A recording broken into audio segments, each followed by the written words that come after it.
வணக்கம். இது உங்கள் பாசறை வலையொலி. Tamil workshop. போன சாப்டரில் learner characteristics and factors affecting teaching நம்ம பார்த்தோம். இந்த வீடியோவில் method of teaching in higher education நம்ம பார்க்கலாம். The main purpose of higher education is to deliver information and ideas at a level beyond that which is possible at the school.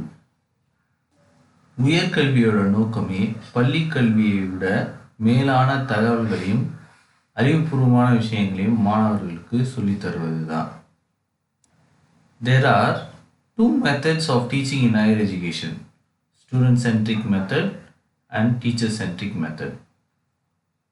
இரண்டு முறைகள் சொல்லலாம். மாணவர் மையப்படுத்திய முறை, ஆசிரியரை மையப்படுத்திய முறை. There are certain barriers in both the methods. இந்த ரெண்டு முறையும் முழுமையான முறைன்னு சொல்ல முடியாது. காரணம், இதில் சில தடைகள் இருக்கு. That can be termed as teachers' behavior, prerequisite of teachers' outlook, students' behavior, professors' operation and other things related to law and regulation.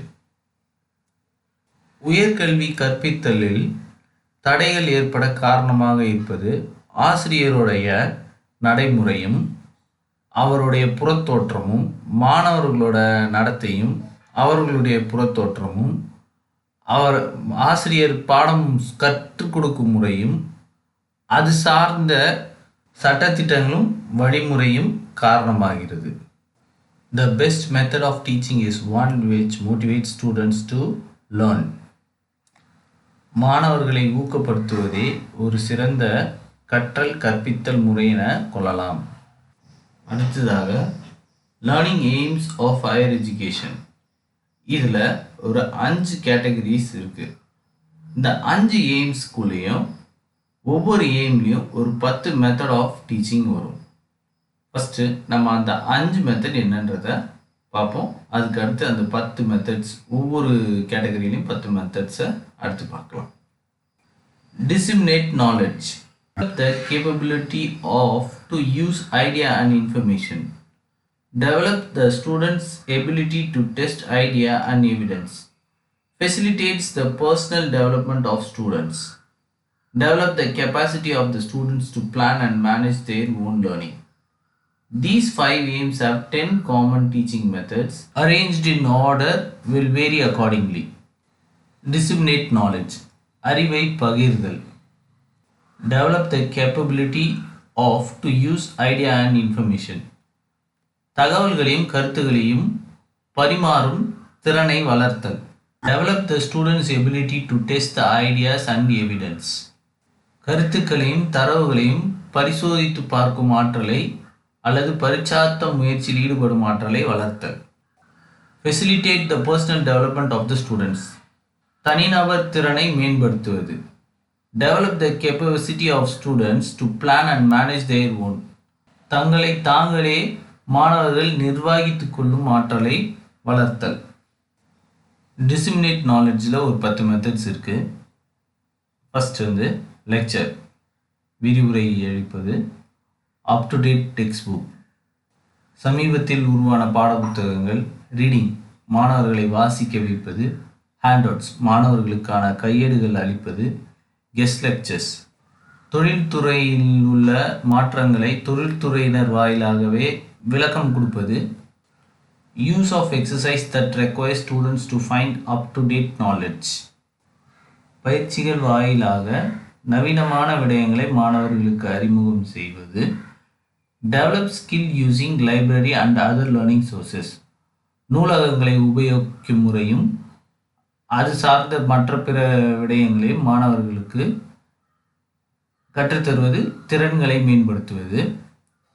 Direct private study, மாணவர்களாகவே கற்றுக்கொள்ளும் ஆற்றலை வளர்த்து கொள்வது.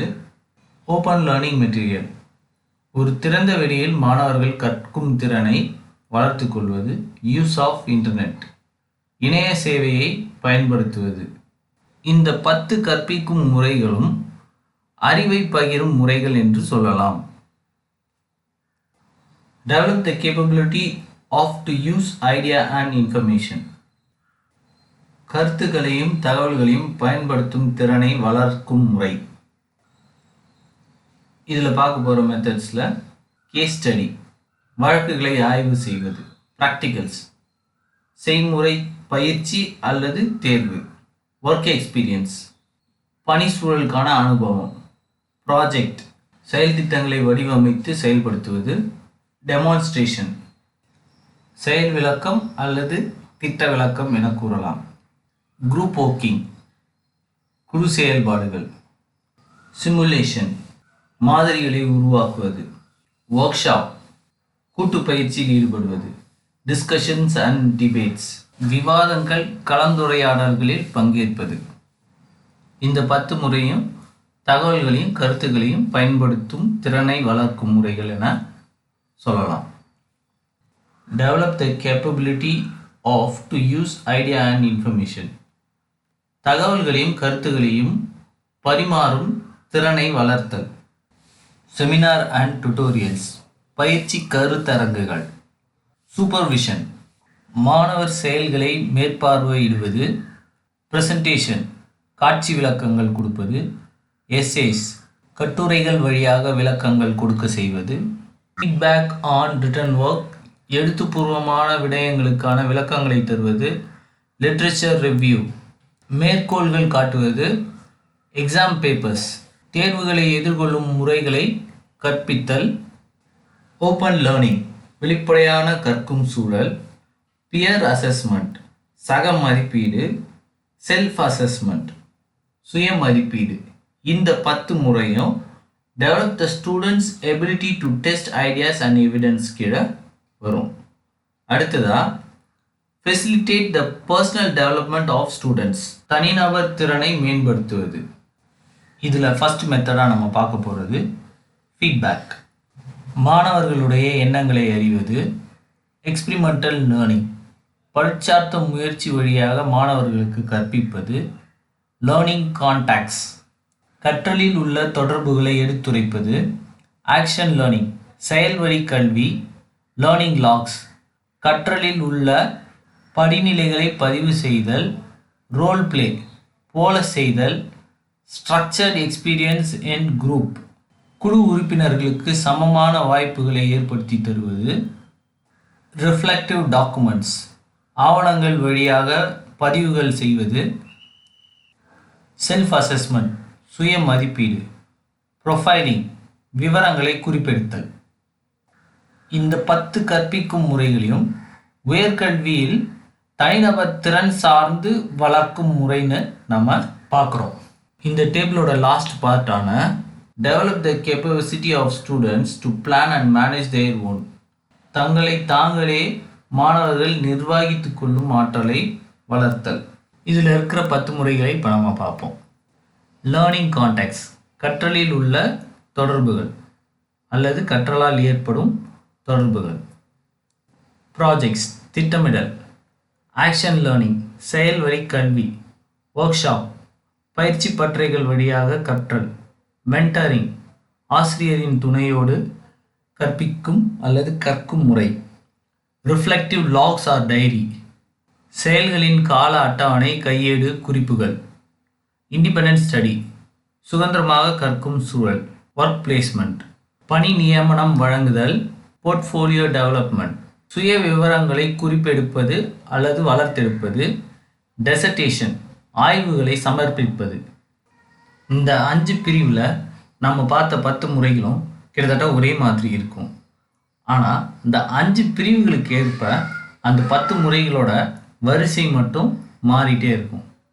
நம்ம இந்த 10 முறைகளையும் பொதுவான முறைகள் என்னன்றது எளிமையாகவும் தெரிஞ்சு வச்சுக்கலாம். அடுத்ததாக நம்ம பார்க்க போகிறது teacher centric method and student centric method. Teacher centric method. In teacher-centered education, students put all their focus on the teacher. Teacher talks and the students exclusively listen. During activities, students work alone and collaboration is discouraged. மாணவர்களோட கவனம் ஆசிரியர் மீது மட்டும்தான் இருக்கும். ஆசிரியர் பேசுகிறத மாணவர் கவனிப்பார். மாணவர்கள் தனிப்பட்ட முறையில் தான் இயங்கணும்னு ஆசிரியர் அழுத்தம் கொடுப்பாங்க. கூட்டான செயல்பாடுகளை தவிர்த்திடுவாங்க. ஆசிரியர் மையப்படுத்திய முறையில் உள்ள நன்மைகள். Advantages. When education is teacher-centered, the classroom remains order, students are quiet, and teacher retain full control of the classroom and its activity. ஆசிரியரோட கட்டுப்பாட்டில் இருக்கும்போது வகுப்பறை அமைதியோட காணப்படும், ஒரு ஒழுக்கம் இருக்கும், செயல்பாடுகளில் எந்தவித தடையும் இருக்காது. Because students learn on their own, they learn independent and make their own decisions. யாரோடையும் பேசாததுனால அவங்களுக்கு கவன சிதறல் இருக்காது, அவங்களாவே படிப்பாங்க. அதனால் முடிவெடுக்கும் ஆற்றலும் சுயமாகவே இருக்கும். Because teacher directs all the classroom activities, you don't have to worry that student will miss an important topic. ஆசிரியரோட கட்டுப்பாட்டில் வகுப்பறை இருக்கும்போது மாணவர்களை பற்றி கவலை கொள்ள தேவையில்லை. ஏன்னா அவங்களோட கவனம் ஆசிரியரை மையப்படுத்தி இருக்கிறதுனால எந்த தலைப்பையும் அவங்க தவற மாட்டாங்க கவனிக்க. டிஸ்அட்வான்டேஜஸ், தீமைகள். When students work alone, they don't learn to collaborate with the students and their communication skill may suffer. குழு செயற்பாட்டை அறவே தவிர்ப்பதால் மாணவர்களோட தொடர்பு நிலையில் பிரச்சனைகள் ஏற்படும். அவர்களுக்கு தேவையானதை கேட்கறதுலையோ வாங்கிறதுலையோ எந்தவித திறன் மேம்படாது. Teacher-centered instruction can be boring for students. Their mind may wander and they miss the important facts. ஆசிரியரை மட்டுமே அவங்க கவனிக்கணுன்றதுனால பாடத்து மேலே அவங்களுக்கு ஒரு சலிப்பு ஏற்பட வாய்ப்பு இருக்குது. அவங்களோட கவனம் அதனாலே சிதறும். அதனால் சில முக்கியமான தரவுகளை அவங்க தவற விடுறதுக்கான வாய்ப்புகள் அதிகம். Teacher-centered instruction doesn't allow students to express themselves, ask questions and their own learning. மாணவர்களிடம் உள்ள கருத்துகளுக்கும் கேள்விகளுக்கும் மையங்களுக்கும் எந்த மதிப்பும் இது கொடுக்காது, ஆசிரியரை மையப்படுத்தி இயங்குறதுனால. Student-centered method. When a classroom operates with students, entire institution, students and institution share the focus. Instead of listening to the teachers exclusively, students and teacher interact equally. Group work is encouraged and students learn to collaborate and communicate with one another. மாணவரும் ஆசிரியரும் ஒரு உரையாடலுக்குள்ளே இருக்கணும். டீச்சரை மையப்படுத்தி மட்டும் இருக்கக்கூடாது, ஸ்டூடெண்ட்டுக்கும் முக்கியத்துவம் இருக்கணும். இதில் மாணவர்கள் குழுவாக செயல்படுவதை ஆதரிக்கணும், ஊக்கப்படுத்தணும். Student-centric method. Advantages. Students learn important communicative and collaborative skills through the group work. குழுவாக செயல்படுவதில் உள்ள முக்கியத்துவத்தையும் தொடர்பு கொள்ளும் முறைகளையும் குழு செயற்பாடுகளையும் கற்றுக்கொள்கின்றனர். Students learn to direct their own learning, ask questions and complete tasks independently. தாமாகவே கற்கும் சூழலில் இயங்குவதால் கேள்விகள் கேட்கும் திறனும் செயலை விரைந்து முடிக்கும் தன்மையும் சுதந்திரமாக செயல்படும் ஆற்றலும் அவர்களிடம் மேம்படும். Students are more interested in learning activity when they can interact with one another and participate actively. கலந்துரையாடலுக்கு வாய்ப்பு இருப்பதனாலேயே மாணவர்கள் கற்றலில் ஆர்வமுடன் பங்கெடுப்பர்.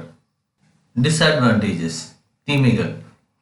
Because students are talking in the classroom may often be noise and chaotic.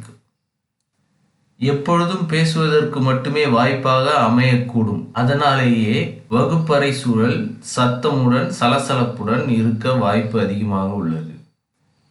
Teacher may have to attempt to manage all students' activities at once, which can be difficult when students are working on different stages of the same project. ஒரே சமயத்தில் எல்லா மாணவர்களையும் கண்காணிக்கும் சூழல் ஏற்படுவதால் ஆசிரியரால் முழுமையாக எல்லாருடைய குழு செயற்பாடுகளை கண்காணிப்பதில் சிரமம் ஏற்படும். Teacher doesn't deliver instruction always and do to all students at once, so some may miss important facts. ஆசிரியர் மாணவர்களுக்கு அவர்களுடைய செயற்பாடுகள் சார்ந்து அறிவுறுத்தலை எல்லா நேரங்களிலும் வழங்குவதில்லை. ஒரு குறிப்பிட்ட நேரத்தில் மட்டும் வழங்குவதாலேயே அவர்கள் கவனச்சிதறலின் காரணமாக அக்கருத்துக்களை தவறவிட வாய்ப்பு உள்ளது. Some students prefer to work alone, so group work can be problematic. சில மாணவர்களால் குழு செயற்பாடுகளில் ஈடுபட முடியாது. ஆகையால் அச்சூழலை அவர்கள் சர்ச்சைக்குரிய சூழலாக மாற்ற வாய்ப்புண்டு. இந்த லெசனோட லாஸ்ட் பார்ட்டாக நம்ம பார்க்க போகிறது differentiation, teacher and learner centred method. ஆசிரியர் மற்றும் மாணவர் மையப்படுத்திய முறைகளுக்குள்ள வேறுபாடுகளை காண்போம். Teacher centred, focus on instructor, ஆசிரியருக்கு முக்கியத்துவம் அளிக்கப்படும். Learner centred, focuses both on learner and instructor, மாணவர் ஆசிரியர் இருவருக்குமே முக்கியத்துவம் இருக்கும். Focuses on language, forms and structure, மொழியோட கையாளும் முறை, வடிவம் இதை மையப்படுத்தி இருக்கும். Focuses on language use in typical situation, சூழலை சார்ந்து மொழியை கையாளும் முறையை இது மையப்படுத்தும். இன்ஸ்ட்ரக்டர் டாக்ஸ், ஸ்டூடெண்ட் லிசன், ஆசிரியர் பேசுவார், மாணவர் கவனிக்கணும். Student interact with instructor and one another, ஆசிரியர்களுடனும் பிற மாணவர்களுடனும் கலந்துரையாட வாய்ப்பளிக்கப்படும். ஸ்டூடெண்ட்ஸ் ஒர்க் அலோன், மாணவர்கள் குழு செயற்பாட்டை தவிர்ப்பர். Students work in group depending upon the purpose of the activity, தேவையான சூழல்களில் மாணவர்கள் குழுவாக செயல்பட வாய்ப்பளிக்கப்படும். Instructors monitors and correct every student attendance, மாணவர்களுடைய எல்லா குறைகளையும் ஆசிரியர் களைவது, எல்லா மாணவர்களையும் கண்காணிப்பதோடு அல்லாமல் அவர்களுடைய குறைகளை ஆய்வு செய்து அக்குறைகளை ஆசிரியர் சரி செய்ய வேண்டும். Students talk without constant monitoring. Instructor provide feedback, correction when question rises. கேள்விகள் எழும்போது மட்டுமே ஆசிரியர் மாணவர்களுடைய குறையை களைவார். மற்ற சமயங்களில் மாணவர்களே அவர்களுக்குள்ளாகவே அவர்கள் குறைகளை அல்லது தவறுகளை சரி செய்ய வாய்ப்பளிக்கப்படும். Instructor answers students questions about languages, ஆசிரியர் மாணவர்களுடைய கேள்விகளுக்கு பதில் அளிப்பார். Students answer each other questions using instructor as an information source, மாணவர்கள் அவர்களுக்குள்ளாகவே கேள்விகள் எழுப்பி பதில்களை அளித்து கொள்வதோடு அல்லாமல் ஆசிரியருடைய துணையுடன் தகவல்களை பரிமாறிக்கொள்வர். இன்ஸ்ட்ரக்டர் சூசஸ் டாபிக், ஆசிரியரே தலைப்புகளை தேர்வு செய்கின்றார். Students have some choice of topic, மாணவர்கள் சில தலைப்புகளை ஆசிரியரிடம் அறிவுறுத்தவும் வாய்ப்பளிக்கப்படும். இன்ஸ்ட்ரக்டர் எவாலுவேட் ஸ்டூடெண்ட்ஸ் லேர்னிங், மாணவர்களுடைய செயல்பாடுகளுக்கு ஆசிரியர் மதிப்பெண்கள் அளிப்பதோடு இல்லாமல் தர மதிப்பீடும் செய்வார். ஸ்டூடெண்ட்ஸ் எவாலுவேட்ஸ் தேர் லேர்னிங், மாணவர்கள் அவர்களுக்குள்ளாகவே அவர்களுடைய செயல்பாடுகளை ஆய்வு செய்ய வாய்ப்பளிப்பது. கிளாஸ் ரூம் இஸ் குவைட், வகுப்பறை அமைதியான சூழலில் காணப்படும். Classroom is noisy and busy, சலசலப்புடன் பரபரப்புடன் வகுப்பறை இயங்கும் சூழலை காணலாம். ஆசிரியர் மற்றும் மாணவர் மையப்படுத்திய முறையில் இந்த 9 வேறுபாடுகளே முதன்மையான வேறுபாடுகளாக நம்ம எடுத்துக்கலாம். இந்த லெசனோட இந்த வீடியோ முடியுது. அடுத்த லெசனில் online and offline teaching method, ஸ்வயம் பிரபா, இது 3 பற்றி நம்ம பார்ப்போம். இந்த வீடியோ உங்களுக்கு பிடிச்சிருந்ததுன்னா லைக் பண்ணுங்கள், ஷேர் பண்ணுங்கள், சப்ஸ்கிரைப் பண்ணுங்கள். நன்றி.